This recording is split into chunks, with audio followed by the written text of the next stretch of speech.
Hello everyone, welcome आप सभी का 15 मिनट के इस साइंस के शो में पेज बाय पेज एनसीईआरटी को डिस्कस करेंगे। My self doctor Sajid Ali, और इसमें हम ओरिजिनल एनसीईआरटी का डिस्कशन करेंगे। इंडिया के सभी एग्जाम के लिए हेल्पफुल रहेगा। तो चलिए देखते हैं। ये क्लास 9 का आपका जो है एनसीईआरटी का शो है।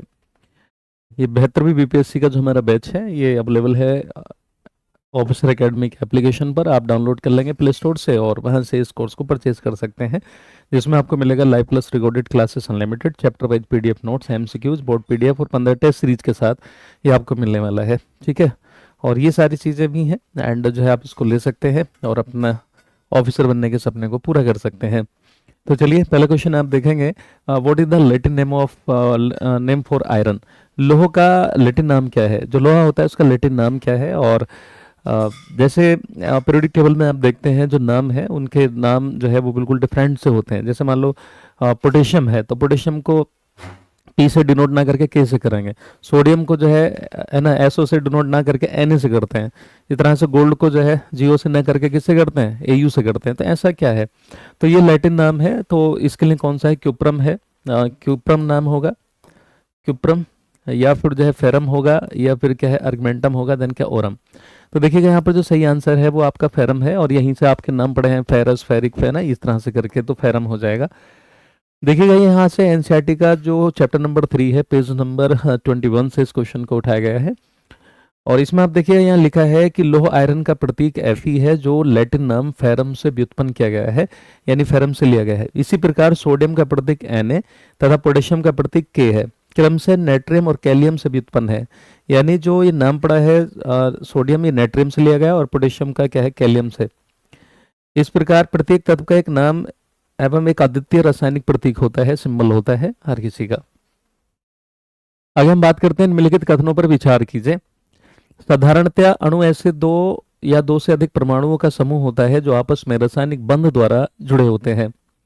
दूसरा है एक ही तत्व के परमाणु अथवा भिन्न भिन्न तत्वों के परमाणु परस्पर संयोग करके अणु निर्मित करते हैं। तो आपने पढ़ा ही होगा कि minimum 2 atoms are required to form a molecule. निम्नतम 2 परमाणु मिलकर एक अणु का निर्माण करते हैं। अधिकांश तत्वों के परमाणु स्वतंत्र रूप से अस्तित्व में नहीं रह पाते। एग्जैक्टली इनर्ट गैसेस को छोड़ करके, अक्रिय गैसों को छोड़ करके इनर्ट फॉर्म में एलिमेंट ये एटम नहीं रह पाते हैं, किसी ना किसी के साथ रिएक्शन करके मॉलिक्यूलर फॉर्म में ही रहते हैं। बट जो अपवाद हैं वो इनर्ट गैसेस हैं, अक्रिय गैसें हैं, जो निष्क्रिय गैसें भी जिनको आप बोलते हैं, जो पीरियोडिक टेबल के लास्ट वाला जो कॉलम है, लास्ट वाला जो ग्रुप है, जीरो ग्रुप जिसको कहा जाता है, 18वां ग्रुप या जीरो ग्रुप, एक ही नाम है।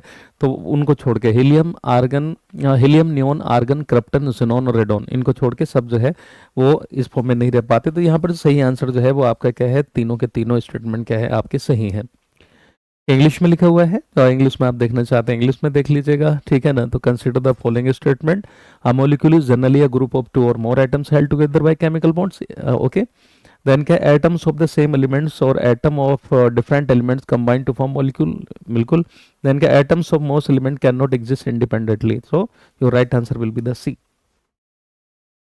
अब देखिए यहाँ कहाँ से बनाया गया था क्वेश्चन। तो अधिकांश तत्वों के परमाणु स्वतंत्र रूप से अस्तित्व में नहीं रह सकते, ये वाला स्टेटमेंट था। साधारणतः अणु ऐसे 2 या 2 से अधिक परमाणुओं का समूह होता है जो आपस में रासायनिक बंध द्वारा जुड़े होते हैं। बिल्कुल सही है। धन क्या? एक ही तत्व के परमाणु अथवा भिन्न भिन्न तत्वों के परमाणु परस्पर संयोग करके अणु निर्मित करते हैं। तो ये वाली बात भी जो है वो बिल्कुल ठीक है। क्लियर? आगे बढ़ते हैं। सूची 1 को सूची 2 से सुमेलित कीजिए तथा सूचियों के नीचे दिए गए कूट से सही उत्तर का चयन कीजिए। तो हाइड्रोजन, हाइड्रोजन जो है वो कैसा होता है? तो याद रखिएगा कि हाइड्रोजन जो है वो द्विपरमाणुक होता है। अब यहाँ पर बात की गई है कि हाँ जो है ये किस तरह का होगा।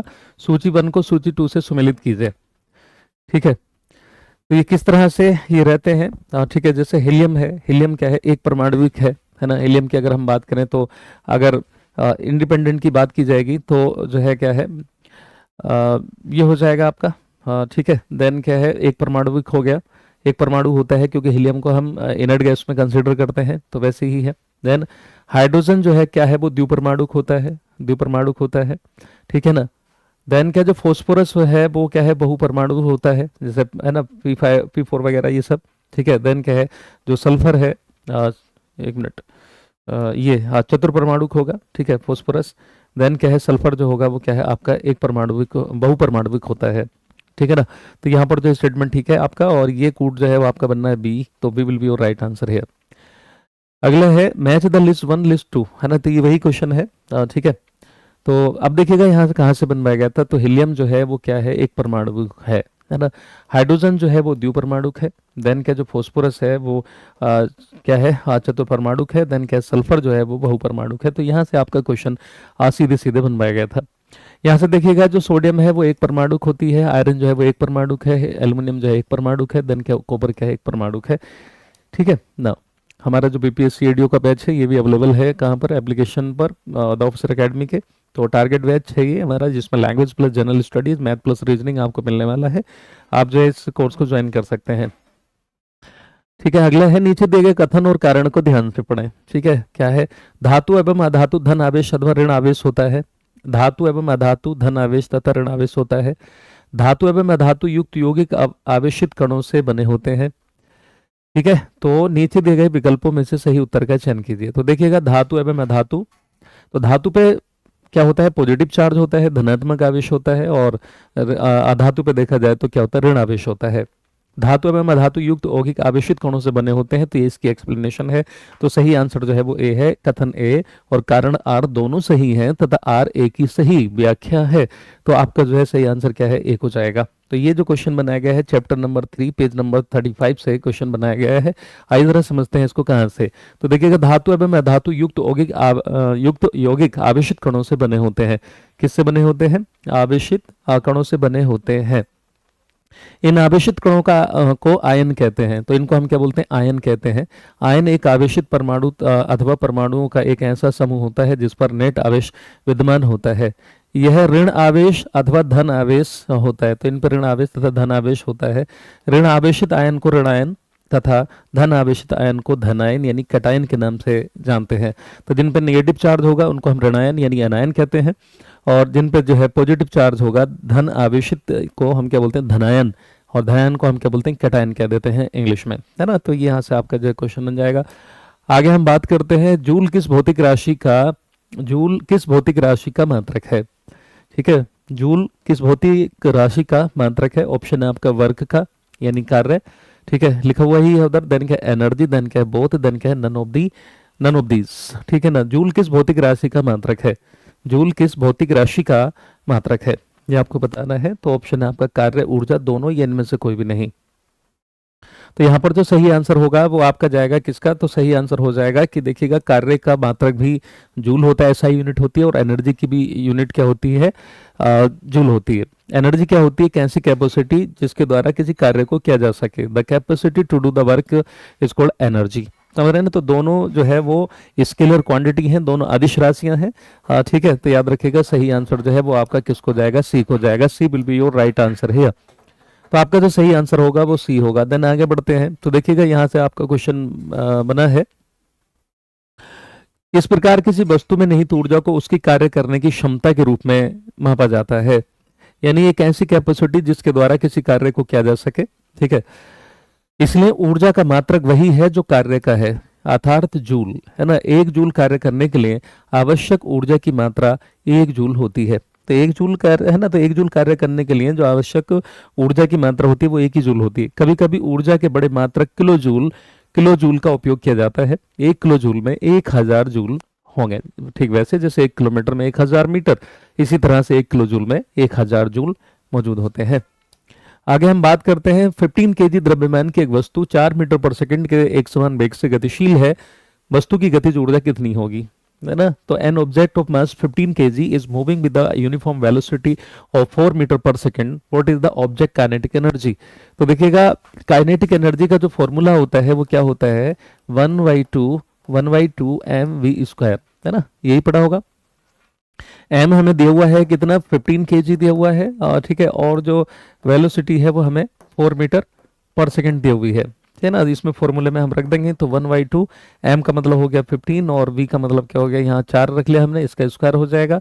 तो 1/2 15 है ना, और क्या है 16 हो गया, तो ये 8 हो जाएगा। ठीक है, 15 अट्ठा कितना हो गया, 120 हो गया, तो 120 जो है वो जूल आ जाएगा।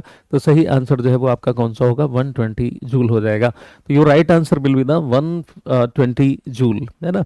अब इन पर और भी क्वेश्चन आ जाते हैं कि अगर हम काइनेटिक एनर्जी को डबल कर दें तो क्या फर्क पड़ेगा, है ना। और अगर हम जो है मास को डबल कर दें, मास को आधा कर दें, एनर्जी को आधी कर दें, उसको वेलोसिटी को आधी कर दें, तो क्या फर्क पड़ेगा। इस तरह से करके भी क्वेश्चन पूछ लिए जाते हैं, ठीक है। चलिए, अगर हमारी और डिटेल वीडियो डिस्कशन देखना चाहते हैं तो और उसी वीडियोस हैं, आप उन वीडियोस को देख सकते हैं जहां पर काफ़ी डिटेल के साथ डिस्कशन किया गया है। तो देखिएगा, वस्तु का द्रव्यमान ये 15 केजी दिया हुआ है, वस्तु का वेग v इतना, तो जैसे मैंने करा वैसे ही इसमें क्वेश्चन को किया गया है। तो 120 जूल, है ना। ये आपका पेज नंबर 133 से लिया गया है। नीचे दिए गए कथन और कारण को ध्यान से पढ़ें। क्या है, किसी वस्तु द्वारा इसकी स्थिति अथवा विन्यास में परिवर्तन के कारण प्राप्त ऊर्जा को स्थितिज ऊर्जा कहते हैं। देन, बैंड में स्थानांतरित की गई ऊर्जा इसमें गतिज ऊर्जा के रूप में संचित हो जाती है, ठीक है। तो किसी वस्तु द्वारा इसकी स्थिति अथवा विन्यास में परिवर्तन के कारण प्राप्त ऊर्जा को स्थितिज ऊर्जा कहते हैं। बैंड में स्थानांतरित की गई ऊर्जा इसमें गतिज ऊर्जा के रूप में संचित होती है। तो देखिएगा, ये जो है स्टेटमेंट जो है गलत है, ठीक है। तो यहाँ पर जो है कथन ए सही है, परंतु आर कारण जो है वो गलत है। तो सी आंसर आप लोगों का होगा। आइए पढ़ के देख लेते हैं। और ये आपका बीपीएससी तैयारी का जो बैचेस हैं, 1 to 5, 6 to 8 एंड है ना 9, 10, 11, 12 के जो बैचेस हैं ये अभी अवेलेबल हैं, आपको मिल जाएंगे। प्ले स्टोर से डाउनलोड करके देखिएगा। तो यहाँ से देखेंगे, बैंड में स्थानांतरित की गई ऊर्जा इसमें स्थिति ऊर्जा के रूप में संचित होती है। तो देखो यहाँ पर जो स्टेटमेंट ये वाला था ये गलत था, क्योंकि गतिज ऊर्जा के रूप में नहीं होती, स्थितिज ऊर्जा के रूप में होती है, ठीक है। इसी तरह से हम यहाँ बात कर लेते हैं। और दूसरा क्या था कि किसी वस्तु द्वारा इसकी स्थिति अथवा विन्यास में परिवर्तन के कारण प्राप्त ऊर्जा को उसकी स्थितिज ऊर्जा कहते हैं। तो उसकी क्या है, वो स्थितिज ऊर्जा कहलाती है फ्रेंड। क्या कहलाती है, स्थितिज ऊर्जा कहलाती है। क्या कहलाती है, स्थितिज ऊर्जा। क्लियर बात यहाँ तक है। चलिए, ये हो गया। तो नीचे दिए गए कथन और कारण को ध्यान से पढ़ें। वस्तु को किसी ऊंचाई तक उठाने में उसकी ऊर्जा में वृद्धि होती है। ऊपर उठाने में इस पर गुरुत्व बल के विरुद्ध कार्य किया जाता है। तो वस्तु को किसी ऊंचाई तक उठाने में उसकी ऊर्जा में वृद्धि होती है, बिल्कुल होती है। और कौन सी वाली होती है, पोटेंशियल एनर्जी बढ़ती है। तो कथन ए और कथन दो क्या है, कथन ए और कारण आर दोनों सही हैं तथा आर ए की सही व्याख्या है। तो बिल्कुल ऐसा है। ओके, तो सही आंसर जो है वो आपका ए जाएगा यहाँ पर। चलिए, यहाँ पर पढ़ के देख लेते हैं कि ये क्वेश्चन कहाँ से बनाया गया है। तो वस्तु को किसी ऊंचाई तक उठाने में उसकी गतिज ऊर्जा में वृद्धि होती है। इसका कारण है कि उसको ऊपर उठाने में इस पर गुरुत्व के विरुद्ध कार्य किया जाता है। तो यहीं से आपके दोनों स्टेटमेंट बनाए गए थे और ये बिल्कुल एक दूसरे का सही एक्सप्लेनेशन था। आगे हम बात करते हैं, निम्नलिखित कथनों पर विचार कीजिए। क्या है कि तंत्रिका ऊतक न्यूरॉन का बना होता है जो संवेदना को प्राप्त और संचालित करता है। पौधों के ऊतक पादप ऊतक के दो प्रकार के होते हैं, विभाज्य ऊतक तथा स्थायी ऊतक। विभाज्य ऊतक यानी मेरिस्टेमेटिक टिश्यू ऊतक एक विभाज्य ऊतक है तथा यह पौधों के वृद्धि वाले क्षेत्रों में पाए जाते हैं। विभाज्य ऊतक स्थायी ऊतक से बने होते हैं। तो आपका यहाँ पे कौन सा सही आंसर होना चाहिए। तो देखिएगा, तंत्रिका ऊतक न्यूरॉन का बना होता है जो संवेदना को प्राप्त और संचालित करता है, यानी एनिमल टिश्यू से रिलेटेड ये क्वेश्चन है, बिल्कुल सही है। पौधों के ऊतक पादप ऊतक दो प्रकार के होते हैं, जनरली दो होते हैं, वैसे एक और होते हैं एपिडर्मल, बट मेन दो ही माने जाते हैं। विभाज्य ऊतक को हम मेरिस्टेमेटिक टिश्यू कहते हैं जो थ्रू आउट द लाइफ यानी हमेशा जो है उसमें डिवाइड होते रहते हैं। तथा स्थायी ऊतक दूसरे परमानेंट टिश्यू होते हैं। जो विभाज्य ऊतक होते हैं, एक विभाज्य ऊतक है जो यह पौधों की वृद्धि वाले क्षेत्रों में पाए जाते हैं, जहां पर वृद्धि होगी, जैसे एपिकल मेरिस्टेमेटिक टिश्यू हो गया, लेटरल हो गया यानी पार्श्वीय विभाज्य ऊतक, और एक होता है इंटरकलरी अंतर्विष्ट ऊतक। विभाज्य ऊतक स्थायी होते हैं, बिल्कुल। एक मिनट, जो विभाज्य ऊतक है स्थायी होते हैं ऐसा नहीं है। तो विभाज्य ऊतक जो है स्थायी नहीं होते, ठीक है। तो ये आपका जो है सी हो जाएगा, C will be your right answer, ठीक है। एक मिनट, स्थायी ऊतक विभाज्य ऊतक, हाँ सही है, सही है, ठीक है। तो ये हो जाएगा, स्थायी ऊतक से बने होते हैं। तो आपका सही आंसर जो है वो डी है, D will be your right answer here, है ना। चलिए, इसको पढ़ लेते हैं। तो देखते हैं कि ऊतक कोशिकाओं का समूह होता है जिसमें कोशिकाओं की संरचना कार्य एक समान होते हैं। पौधों के ऊतक पादप ऊतक दो प्रकार के होते हैं, तो एक देखो विभाज्य ऊतक, दूसरा स्थायी ऊतक, ठीक। विभाज्य ऊतक यानी मेरिस्टेमेटिक ऊतक एक विभाज्य ऊतक है तथा यह पौधों के वृद्धि वाले क्षेत्रों में पाए जाते हैं, सही है। स्थायी ऊतक विभाज्य ऊतक से बनते हैं, ये भी बिल्कुल ठीक है। तंत्रिका ऊतक न्यूरॉन का बना होता है जो संवेदना को प्राप्त और संचालित करता है, तो ये भी आपका ठीक ही है। तो चारों जो है स्टेटमेंट आपके बिल्कुल वहां पर क्या थे, हाँ करेक्ट थे। अगला है तंत्रिका रेशे से गुजरने वाले संवेदना को क्या कहा जाता है। ठीक है, तो what is the sensation that travel through a nerve fibre called, nerve effector कहलाता है, नर्व इम्पल्स कहलाता है, नर्व एंडिंग कहलाता है, देन क्या नर्व बंडल कहलाता है। तंत्रिका रेशे से यानी तंत्रिका फाइबर से गुजरने वाली जो संवेदना होती है उसको क्या कहा जाता है, तो फ्रेंड याद रखिएगा इसको हम बोल देते हैं नर्व इम्पल्स कह देते हैं, तंत्रिका स्पंदन कह देते हैं। ये क्वेश्चन आपका यहाँ से बनाया गया है, तंत्रिका रेशे से गुजरने वाली संवेदना को तंत्रिका स्पंदन कहते हैं। समझ रहे ना, तो ये है तंत्रिका स्पंदन का संचरण तंत्रिका के अंत से होता हुआ अगली तंत्रिका कोशिका के डेंड्राइट्स में होता है। तंत्रिका का स्पंदन हमें इच्छानुसार अपनी पेशियों की गति करने में सहायता करता है। तंत्रिका तथा पेशीय ऊतकों का कार्यात्मक संयोजन प्राय सभी जीवों में मौलिक है, साथ ही यह संयोजन उत्तेजना के अनुसार जंतु को गति प्रदान करता है। तो ये एनसीईआरटी का चैप्टर नंबर 6 पेज नंबर 77 से क्वेश्चन बनाया गया था। Okay, thank you. तो अभी के सेशन में इतना, मिलते हैं आपसे अगले शो में। तब तक अपने ध्यान रखें, और क्लास अच्छी लगी हो, ये शो अच्छा लगा हो तो कमेंट बॉक्स में बताना जरूर। ओके, जय हिंद।